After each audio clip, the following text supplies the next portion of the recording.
Começar então, né? Boa tarde, é bom ver todo mundo de volta para mais uma aula da Escola Dominical.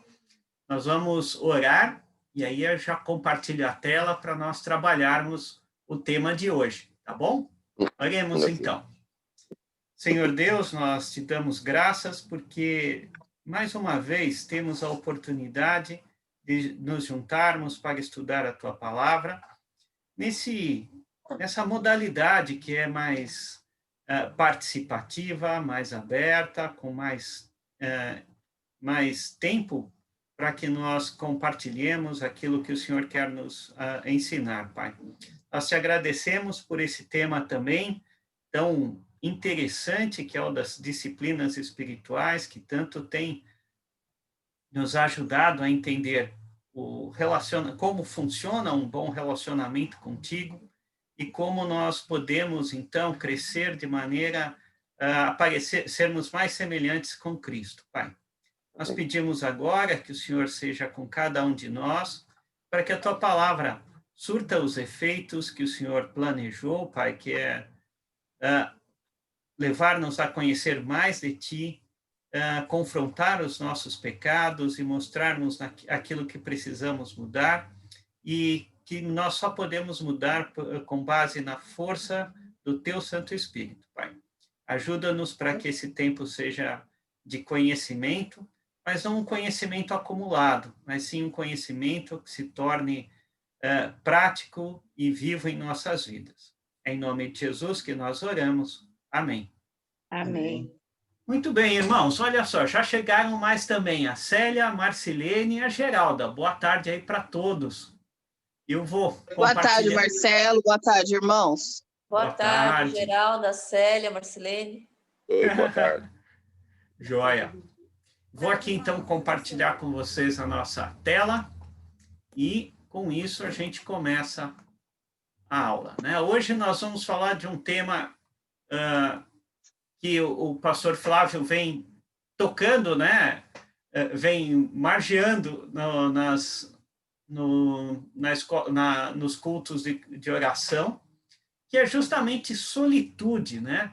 Aqui no livro ele chama de silêncio e solidão, mas é a mesma coisa, tá? Então, opa, o que eu fiz aqui? Espera aí que tem gente desabilitada aqui, pronto.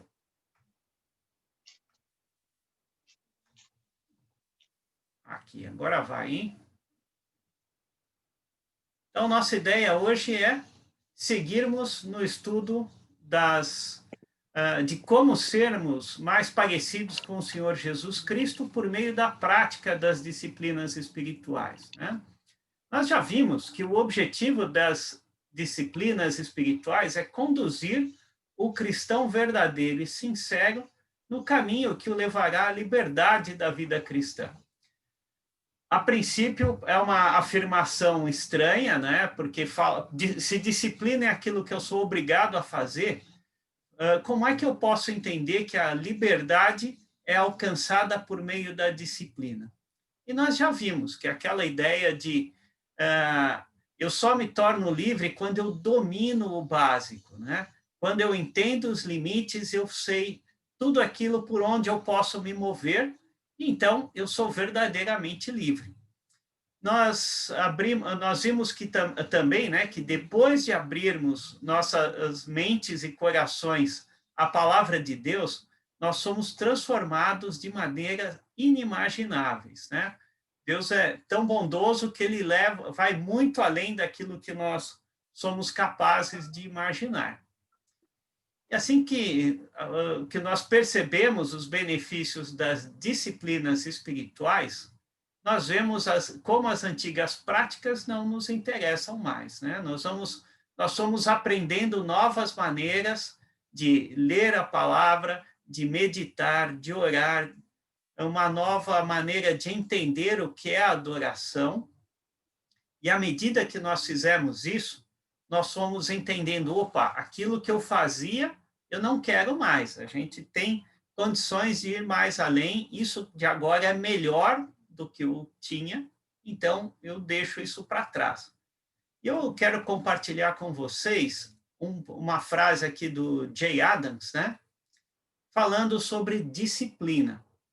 Ele diz assim, olha, a palavra disciplina desapareceu de nossas mentes, de nossas bocas, de nossos púlpitos e de nossa cultura.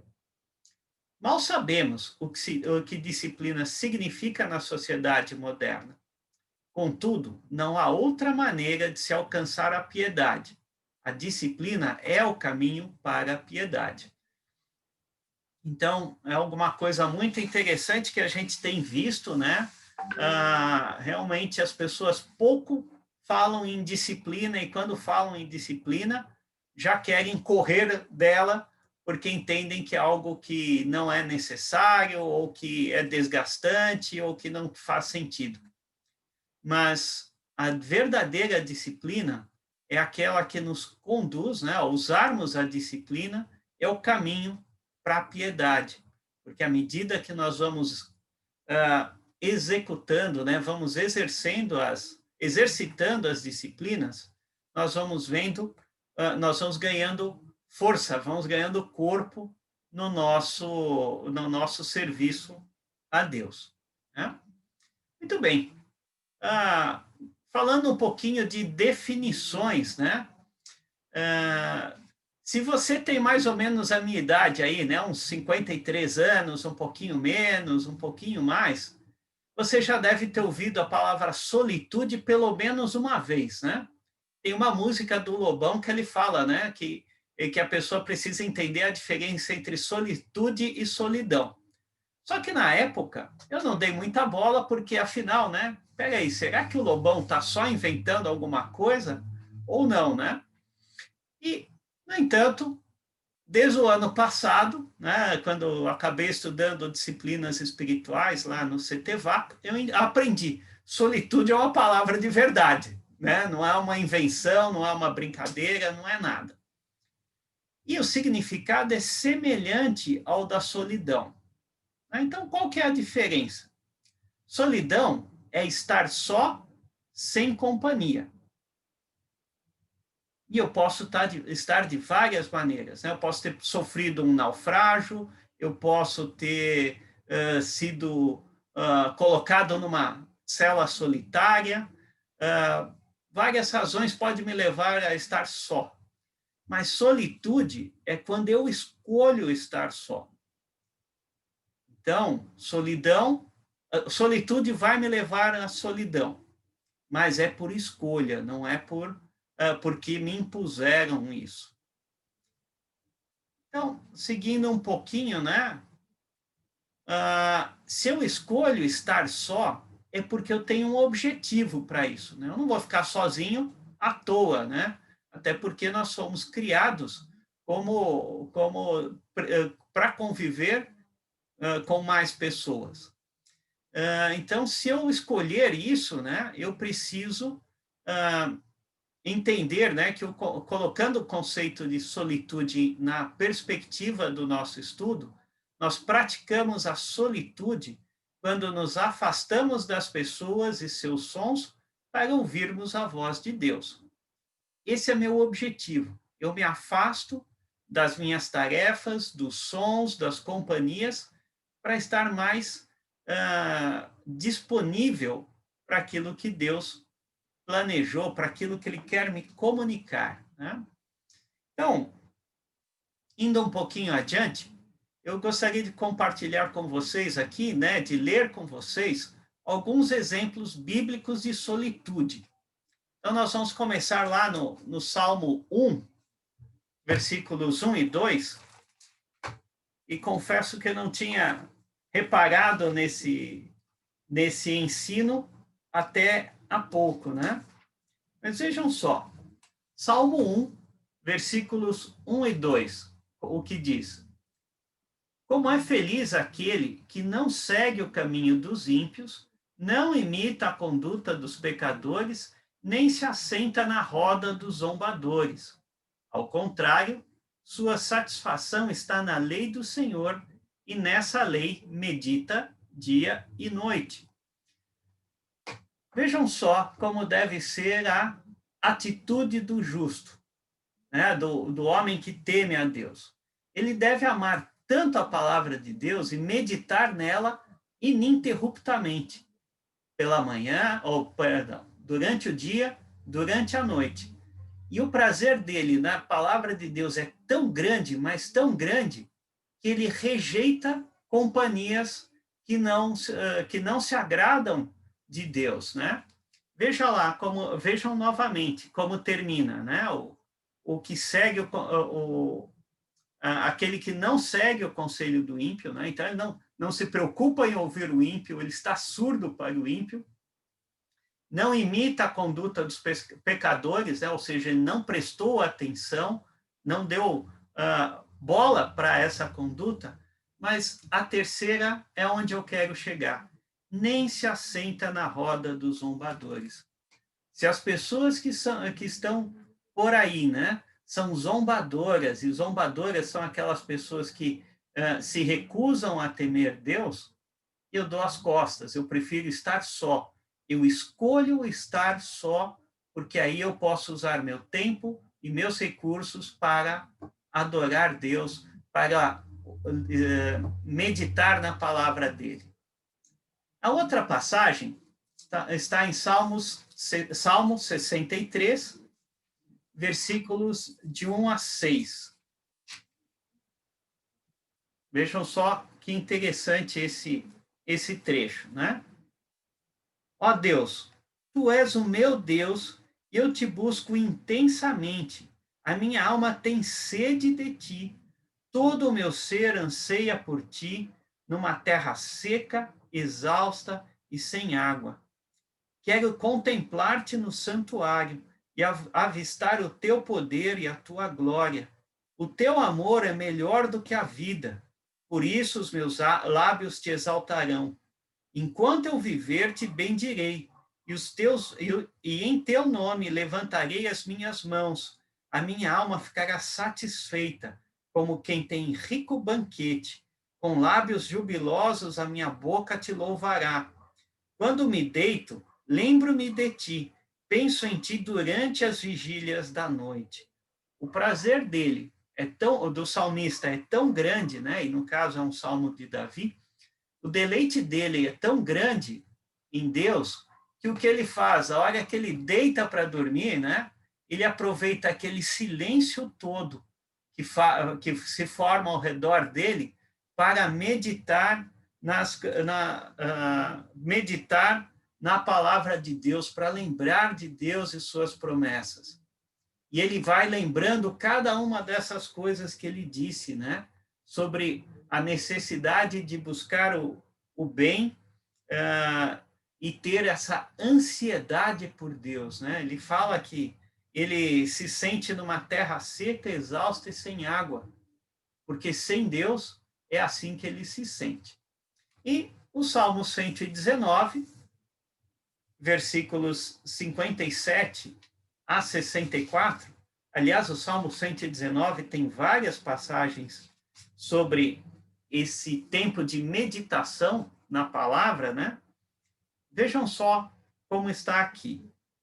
Então, diz assim: Tu és a minha herança, Senhor. Prometi obedecer às tuas palavras. De todo o coração suplico a tua graça. Tem misericórdia de mim conforme a tua promessa. Refleti em meus caminhos e voltei os meus passos para os teus testemunhos. Eu me apressarei e não hesitarei em obedecer aos teus mandamentos. Embora as cordas dos ímpios queiram prender-me, eu não me esqueço da tua lei. À meia-noite, me levanto para dar-te graças pelas tuas justas ordenanças. Sou amigo de todos os que te temem e obedecem aos teus preceitos. A terra está cheia do teu amor, Senhor. Ensina-me os teus decretos. Então, mais uma vez, né? O salmista falando sobre Deus ser a herança dele, sobre o compromisso dele de obediência às palavras do Senhor e suplicar graça. E como ele faz isso? Levantando à meia-noite, mais uma vez, né?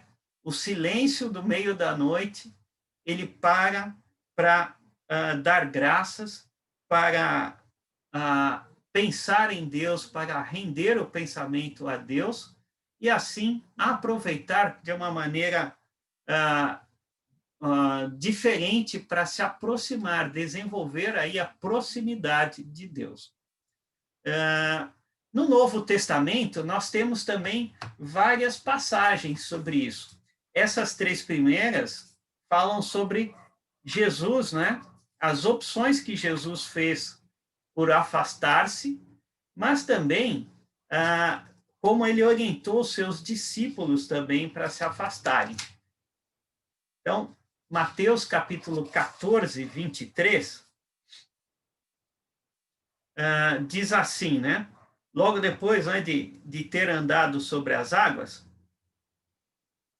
perdão, né, um pouco antes ali de andar sobre as águas, Jesus despediu, né, os discípulos e se separou ali se separou dos discípulos, despediu a multidão, e o versículo 23 diz assim: despedido a multidão, subiu sozinho a um monte para orar. Ao anoitecer, ele estava ali sozinho. Então, Jesus procurou um momento de solidão, um momento sozinho com Deus. Ele escolheu estar só para ter esse tempo com Deus.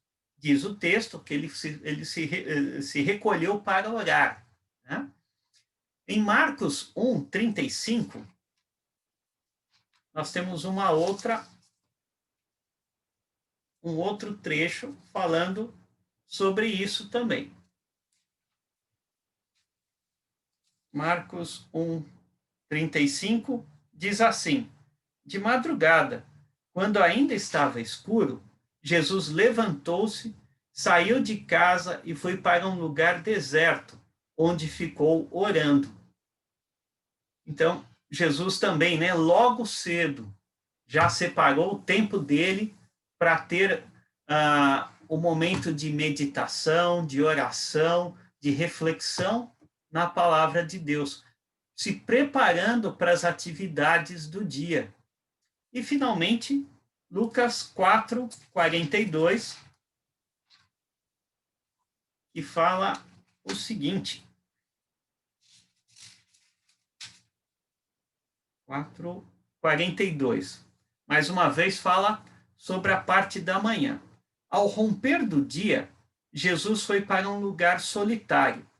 As multidões o procuravam, e quando chegaram até onde ele estava, insistiram que não as deixasse. Então, Jesus, sabendo que ele encontraria várias pessoas, ele não teve aquela ansiedade de correr para junto das pessoas e ficar aproveitando a popularidade dele. Não, ele se recolheu, investiu aquele tempo no relacionamento dele com Deus, e aí sim foi atender as multidões. E o último dos trechos é uma passagem muito curiosa, muito diferente, porque fala sobre um momento especial da vida do apóstolo Paulo, né? É o único lugar que aparece esse relato com mais detalhes. E vejam só o que está dito, né? Gálatas, capítulo 1, versículos 15 a 18. Então, Paulo, falando aos Gálatas, ele diz assim: mas Deus me separou desde o ventre materno e me chamou por sua graça, quando lhe agradou revelar o seu Filho em mim, para que eu anunciasse entre os gentios, não consultei pessoa alguma. Tampouco subi a Jerusalém para ver os que já eram apóstolos antes de mim. Mas de imediato parti para a Arábia e voltei outra vez a Damasco. Depois de 3 anos, subi a Jerusalém para conhecer Pedro pessoalmente e estive com ele 15 dias. Olha que interessante. Paulo foi alcançado por Cristo, foi transformado, né? Foi chamado, então, né? Teve confirmado chamado como apóstolo. E o que ele fez? Correu para Jerusalém para dizer, olha, discípulos, Jesus me chamou. Não. Ele se recolheu por 3 anos ali, né, na Arábia e Damasco, e gastou esses 3 anos estudando, procurando uma comunhão mais profunda com Deus, para então começar o seu ministério. Então, solitude é isso. Ele escolheu, né, estar separado, estar à parte, para entender melhor as Escrituras e se preparar para aquilo que Deus tinha para ele. Então, o que a gente deve entender por solitude? Quer dizer que se eu simplesmente pegar e me separar,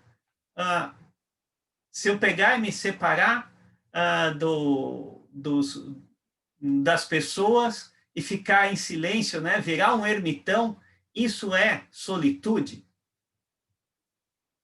Aqui nós vamos ter algumas ideias, então, para entender bem o que é isso. Então, solitude, nós devemos entender como é a necessidade de silêncio para buscar certos objetivos espirituais.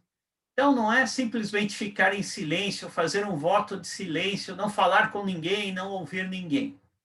Eu faço isso porque eu tenho um objetivo espiritual.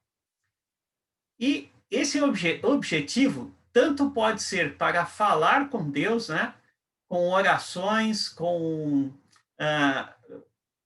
ações de graças, quanto para ouvir a voz de Deus por meio da palavra. É ler a palavra, é estar sensível à orientação do Espírito Santo, é meditar na palavra, é pedir a Deus que esclareça um ponto, ou que nos oriente, ou torne prático esse trecho que nós estamos lendo, em função de alguma situação que nós estamos enfrentando. Decisões que precisamos tomar, dificuldades que estamos passando, é isso que nós vamos fazer.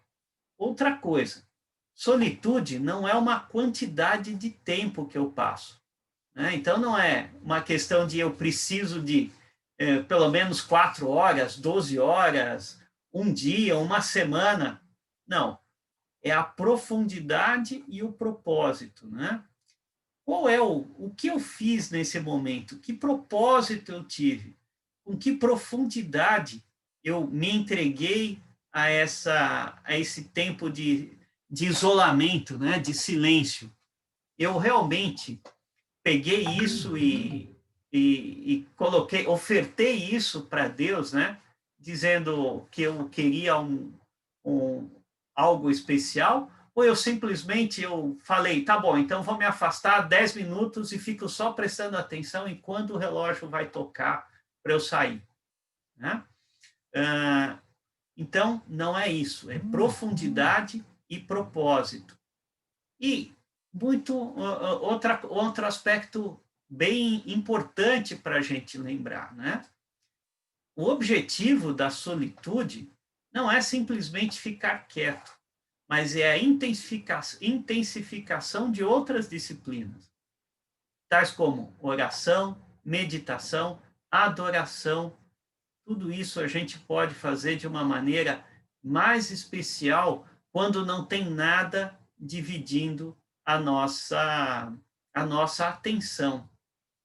Daqui a pouco nós vamos falar um pouquinho sobre essa necessidade de atenção, mas a gente já vai entender melhor esse ponto. Também, nós precisamos ter esses 3 pensamentos em mente quando praticarmos a solitude. O primeiro deles, como a gente já viu, né, é que é o momento que amplia a comunhão com Deus e nos leva a perceber que sem ela nós estamos estagnados, né? O ter comunhão com Deus é o que nos leva ao crescimento espiritual. Se eu não tenho comunhão com Deus, se eu não gasto tempo nessa comunhão, como é que eu vou evoluir? Como é que eu vou ganhar prazer de estar diante de Deus. O Provérbios diz, né, que o temor ao Senhor é o princípio da sabedoria. Então, eu me aproximar de Deus exclusivamente por temor não é o ciclo completo, mas eu me aproximo de Deus por entender quem Ele é, eu o adoro por isso, né? Foco em Deus e tenho foco em Deus e respondo positivamente a isso, e aí eu começo a ter cada vez mais desejo de estar próximo de Deus, porque eu percebo que, à medida que eu estou próximo de Deus, eu vou tendo menos prazer no pecado, e isso vai me tornando mais parecido com Cristo. A segunda coisa que a gente precisa pensar é que solitude é o conjunto de silêncio mais solidão. E ela aumenta a concentração no que estamos fazendo. E o que a gente quer dizer com isso, né? Vá para um lugar calmo, um lugar tranquilo, um lugar em que você não vai levar sustos, que você não tenha que ficar prestando atenção em quem entra aí. Não, vai tocar um telefone, vai tocar a campainha. E até, se tocar a campainha naquele momento, né? Não é o momento de eu atender. São as distrações que a gente precisa deixar de lado. E esse momento é que a gente está concentrado em Deus. Ao estarmos concentrados nesse momento especial com Deus, nós ganhamos muito, nós ampliamos muito a nossa situação. Precisa ser, então, no meio do mato, como algumas pessoas costumavam fazer, né? Sobe lá no monte, no meio da mata e fica lá. Não, não precisa. Mas precisa ser, de repente, um acordo entre a família, né? Dizendo, olha, esse é o meu momento de solitude. Ou então, simplesmente vá para um lugar em que você possa ter esse momento. Ou faça como o salmista, né? Espera todo mundo dormir na casa e tire esse momento. Está tudo tranquilo. Tire esse momento para a sua comunhão. Ah, mas eu gosto de dormir cedo. Então, acorde cedo. Acorda um pouco antes e faça o seu trabalho, tenha seu tempo de solitude nisso. E uma terceira coisa que é muito importante, olha só. A cultura ocidental atual é completamente oposta ao silêncio e à solidão. Vocês já repararam a grande quantidade de dispositivos que a gente usa para ouvir música? Vocês já repararam na quantidade de aplicativos que tem para você ouvir música em qualquer lugar? E tinha um deles que fazia até a propaganda, né? Sua música na hora que você quiser. Por que isso, né? À medida que nós vamos ouvindo as músicas, vamos ouvindo a TV, vamos ouvindo conversas, vamos falando ao telefone, nós somos impedidos de organizar nossos pensamentos ou de ter uma meditação profunda. Então, é muito curioso como até isso o mundo moderno tem sido um desafio para nós crentes. Tem colocado tantas coisas que podem nos levar aí a nos distrairmos sobre o tempo de meditação. Aliás, vocês não sei quantos de vocês gostam de fazer caminhada, né? Eu diria que eu gosto, mas eu não faço, então não posso dizer que eu não gosto, que eu gosto, né?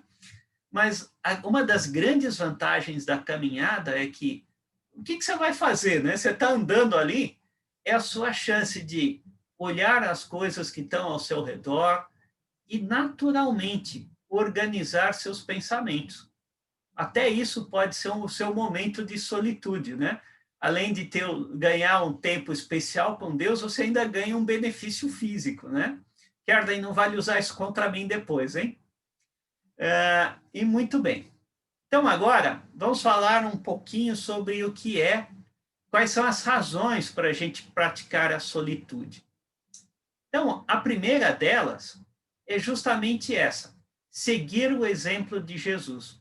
Nós vimos três três trechos bíblicos ali que falaram como Jesus priorizava ou se preocupava em ter um tempo de solidão, de silêncio com Deus. Por quê? Porque a comunhão com Deus nos ajuda a deixar de lado a nossa necessidade de importância.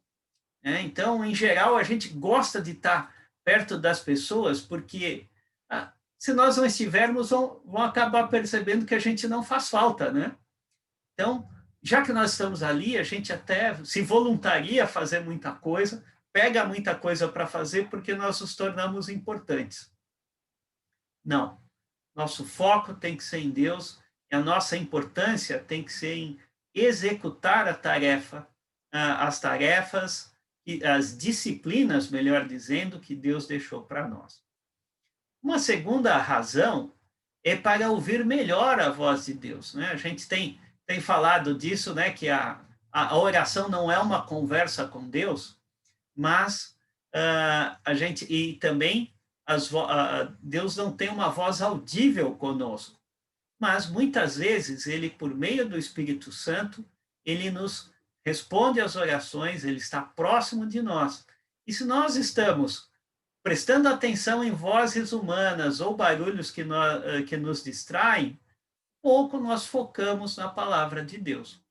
Até uma coisa interessante que tem acontecido comigo, né? Hoje em dia, eu não sei porquê, eu não tenho mais uma capacidade de concentração tão grande nas conversas. Se eu estiver conversando com a Kerlen e do lado tiver a Ana Clara falando ao telefone ou conversando com o seu José, eu tenho uma luta danada para me manter interessado em ouvir o que a Kerlen está falando e não o que está acontecendo ao meu lado. Então, solitude é mais ou menos isso, é melhorar a sintonia com Deus, é estar disponível para Deus.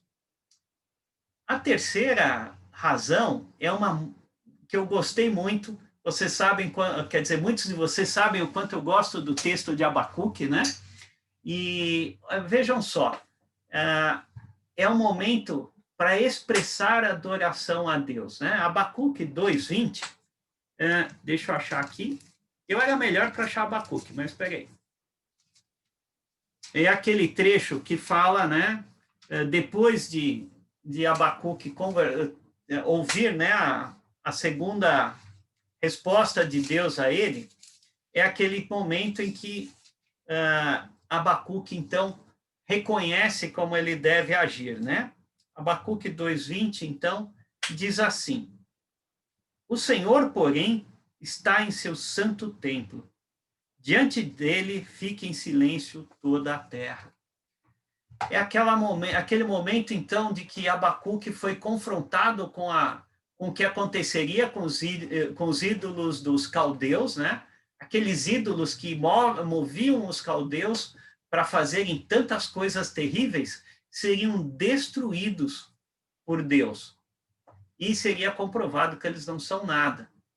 Então, Deus, ao vencer uma nação tão poderosa como essa, levaria o Abacuque a entender quem é Deus, e ao entender quem realmente é Deus, ele deixaria de lado, ele pararia, ficaria sem palavras ali, exclusivamente, né, olhando para Deus e seus atributos, percebendo as suas grandes obras. Então, o silêncio que vem é o impacto que vem disso, é gerado pelo impacto de reconhecer quem Deus é e permitir que a comunhão com Ele nos envolva. É aquele prazer, então, de novo, né, na comunhão com Deus. Um quarto motivo, ele serve para demonstrar a nossa fé em Deus. Vejamos o que tem no Salmo 62, versículos 1-6.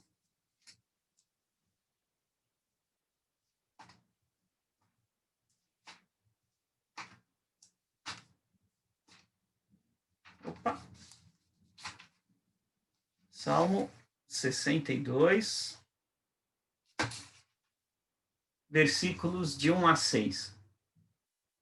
A minha alma descansa somente em Deus.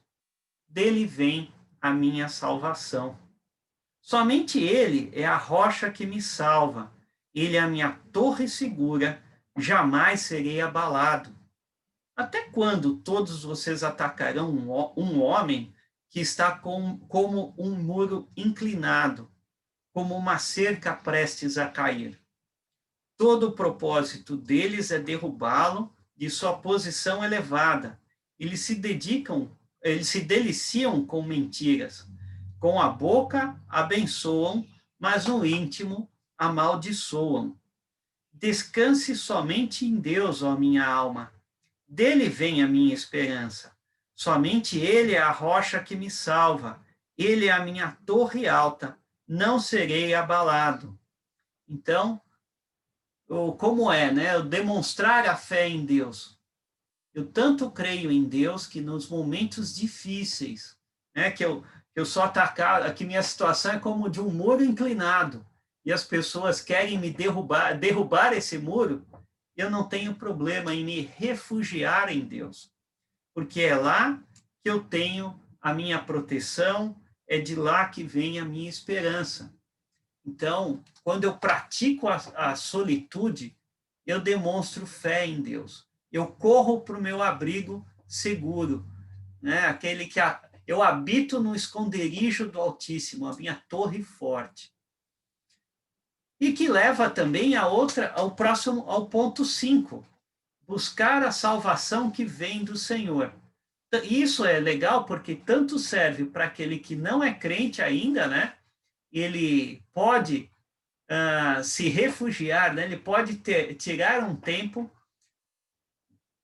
para pedir, para clamar a Deus.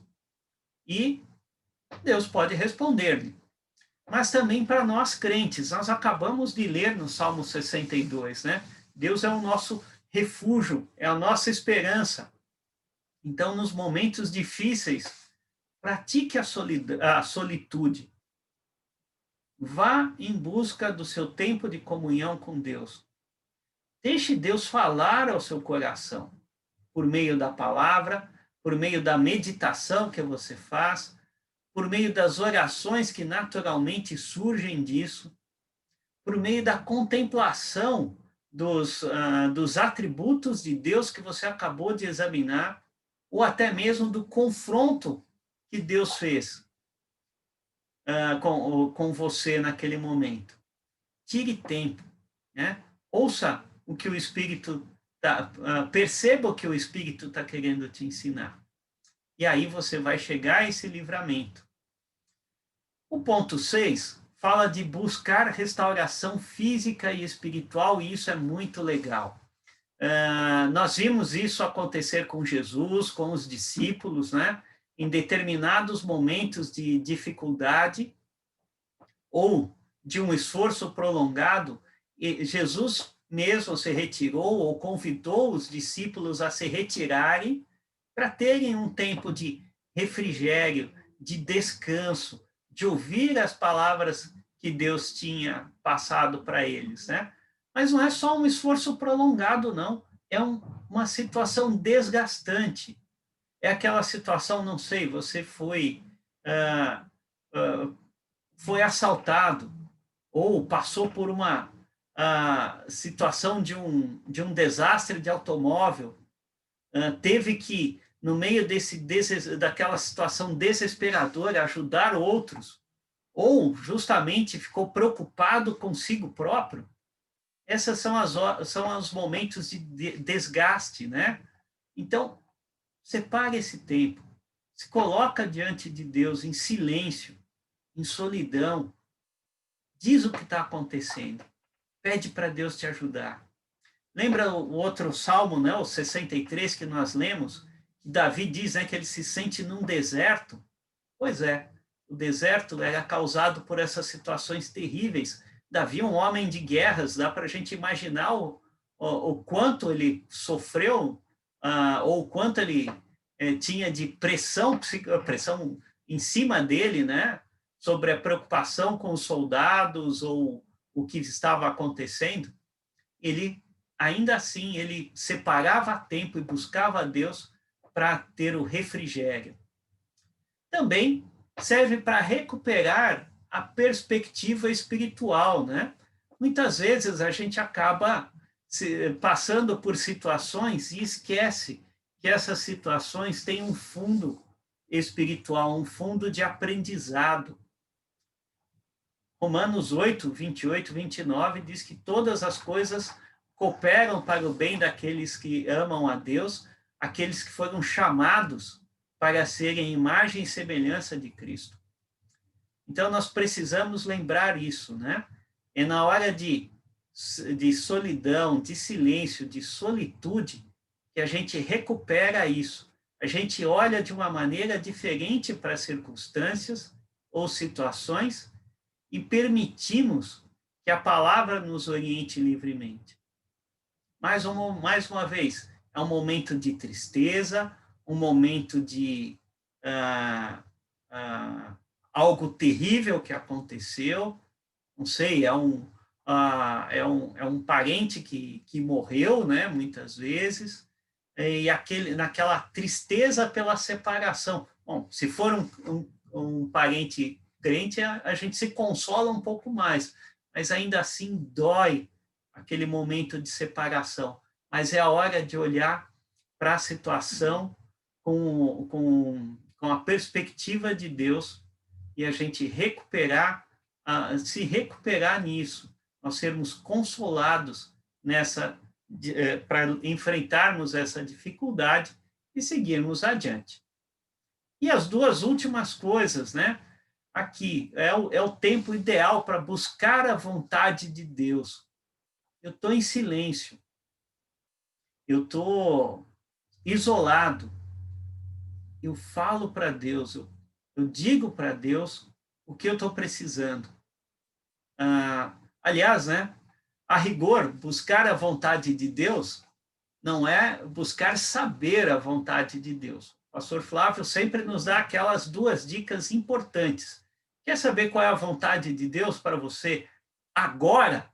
É muito simples. Que você faça tudo para o louvor da glória dele, para glorificá-lo, e que você não peque. Então, fácil, né? Sim, as duas coisas são fáceis de lembrar, mas a gente precisa dessa orientação, desse tempo. E muitas vezes, no meio da dificuldade, né, você precisa dizer, Deus, eu tenho aqui duas opções, tenho dois caminhos. Os dois atendem o requisito de te dar glória e de não pecar. Mas eu entendo que um pode ser melhor que o outro, me ajuda a decidir. Né? Eu lembro, na época que foi feito foi comunicado, né, o noivado do Tiago e da Carol, né? O pastor Flávio usou justamente o exemplo, né, como é que eu escolho uma namorada, né? Na época foi o que ele disse, né? Como eu escolho uma namorada ou uma esposa? Ora, é fácil. Essa mulher, ela é temente a Deus, ela realmente busca a glória de Deus e quer se afastar do pecado? Boa, é essa mesma. Mas, pastor, são duas. Então, você usa o seu critério. Se essas duas atendem o que é principal, né? Então, veja como se adequa melhor, qual se adequa melhor ao seu estilo de vida, ao ministério que você está planejando ter, e peça para Deus te dar a resposta. Mas as duas já são duas excelentes opções. E, finalmente, e esse aqui foi o que eu achei mais curioso, né? Aprender a controlar a língua. Peraí, se eu estou sozinho, como que eu aprendo a controlar a língua, né? Mas aí vem a segunda parte. Não é apenas aprender a controlar a língua. Lembre-se que é o silêncio também. Se eu estou em silêncio, quer dizer que as minhas palavras têm que ser usadas na menor quantidade possível. se são na menor quantidade possível, elas têm que ser realmente importantes naquele momento. Se eu uso isso no meu momento de solitude, no meu momento de estar com Deus de uma maneira especial, naturalmente eu vou sair dali, eu vou parar, eu vou conversar, não sei, com o Samuel, e vou começar a pensar assim: por que eu tenho que responder agora? Espera um pouco, daqui a pouco eu falo. Eu escolho melhor, né? E quanto melhor eu escolher as minhas palavras, menos chance de erro eu tenho. Então, essas são as 9 razões para a gente praticar a solitude. Esse é o conceito de solitude que eu gostaria que vocês tivessem, né?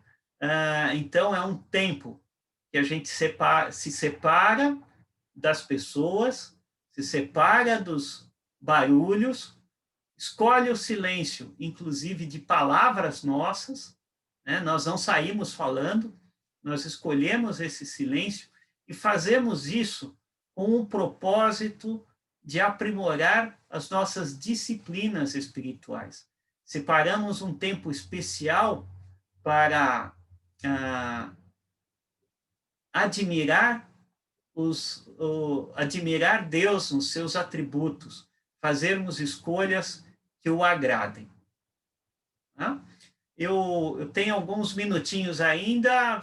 Alguém gostaria de compartilhar alguma coisa? Alguém já pensou em solitude? Já tinha pensado? Irmão Marcelo, Sim. graça e paz, o Eric falando. Oi, Eric. Enquanto eu te ouvi aqui, eu lembrei de um trecho do Sermão do Monte aí, né? Mais especificamente Sim. em Mateus 6, onde Jesus, ele fala justamente sobre as disciplinas espirituais, ministrando sobre esse assunto. Ele fala sobre como dar esmola, como orar e como jejuar ali, né? Sim. Falando sobre isso. E nos 3 exemplos que ele dá, ele está combatendo algo ali que talvez seja, não sei, uma 10ª razão para a gente pensar a respeito.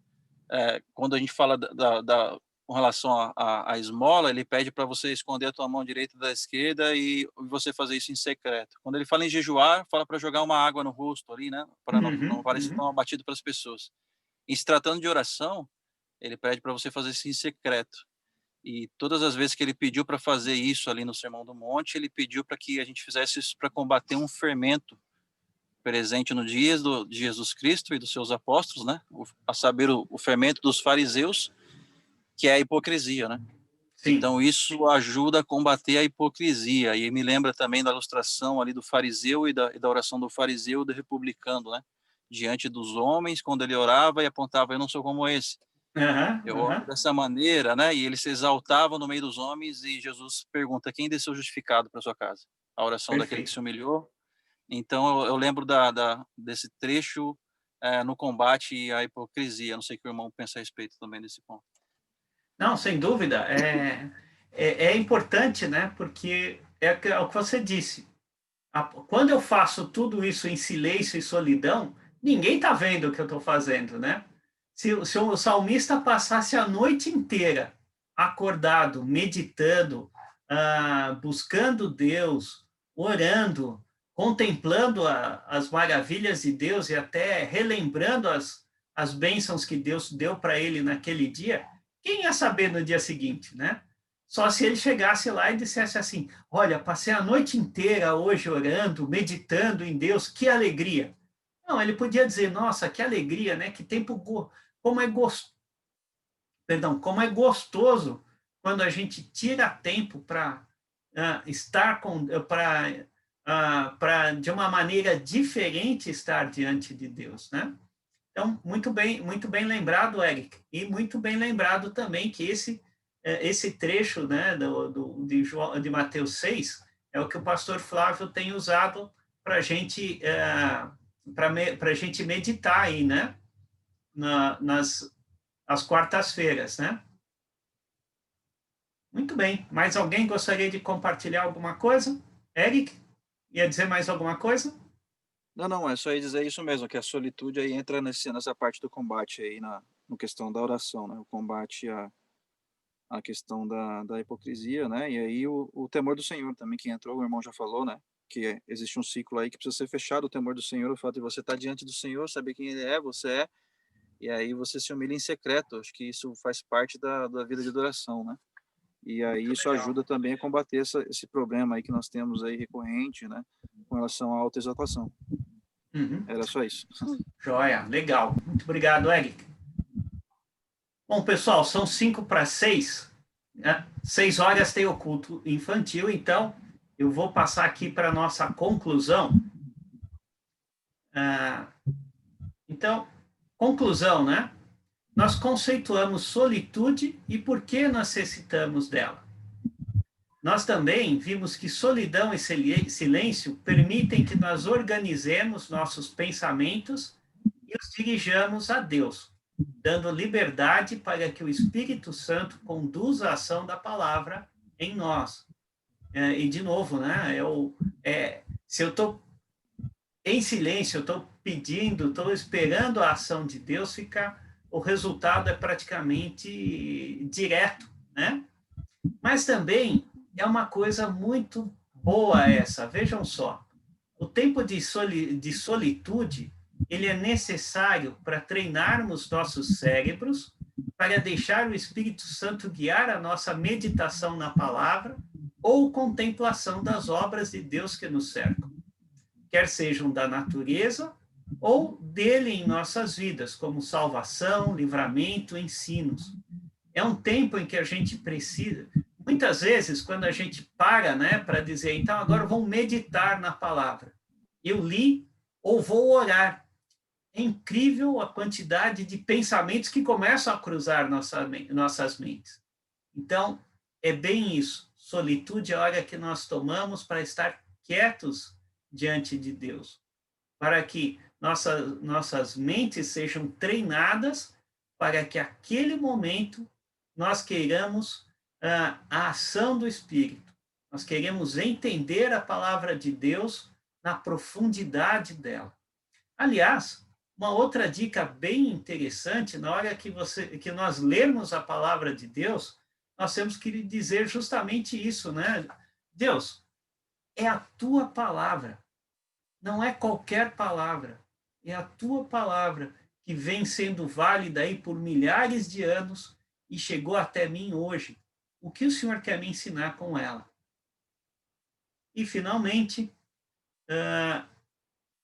o que eu queria dizer, né? Nós vivemos em um mundo que privilegia o barulho e cobra de nós estarmos com outras pessoas.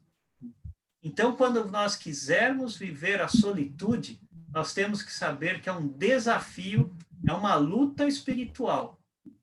Porque se nós vimos que solitude conduz a uma melhora na qualidade do nosso relacionamento com Deus, na comunhão com Ele, o mundo não vai ficar satisfeito com isso, né?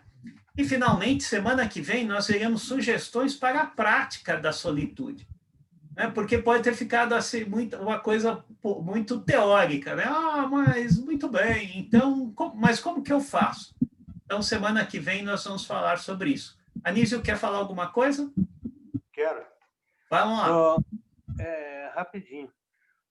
No momento de solitude, não é um momento de solidão, né? Porque quando você está com Deus, você não está só, né? Então, boa, bem lembrado. Tá bem medida a solitude da solidão ali. Ou não? Sim, sim. É uma solidão de pessoas, de outras pessoas. Mas, sem dúvida alguma, é um momento muito especial com o Criador, né? O Deus Todo-Poderoso. Bem lembrado, Anísio. Muito joia, muito legal. Irmãos, é o que eu tinha para compartilhar com vocês. Eu vou aqui interromper, então, a apresentação da tela. E vamos orar, então, encerrando a aula, para que as mães possam lá colocar as crianças para ver ou para prestar seu culto, tá bom? Oremos. Senhor, nós te agradecemos por esse tempo especial em que nós pudemos meditar sobre a necessidade de colocar nossos pensamentos de maneira ordenada diante de ti, de calarmos nossos corações, nossas mentes, nossos desejos, para contemplarmos o Senhor e o que o Senhor tem feito em nossas vidas e a maneira como o Senhor nos ama e nos guarda, Pai. Nós te agradecemos por conhecermos mais sobre essa disciplina espiritual e pedimos que o Senhor nos ajude a praticá-la, porque assim estaremos sendo mais parecidos com Cristo e assim estaremos tendo mais a certeza de vivermos para o louvor da Tua glória e de que estamos nos afastando do pecado, Pai. É em nome de Jesus Cristo, Teu Filho amado, que nós oramos. Amém. Irmãos, Amém. boa semana, muito obrigado e, Obrigado, se Deus Deus quiser, abençoe. nos vemos daqui a pouquinho no culto das 18h30. Tchau, tchau. Amém. Deus abençoe, irmão Tchau, Marcelo. boa noite. Irmãos. Amém. Tchau, tchau. Tá. Tchau, tchau.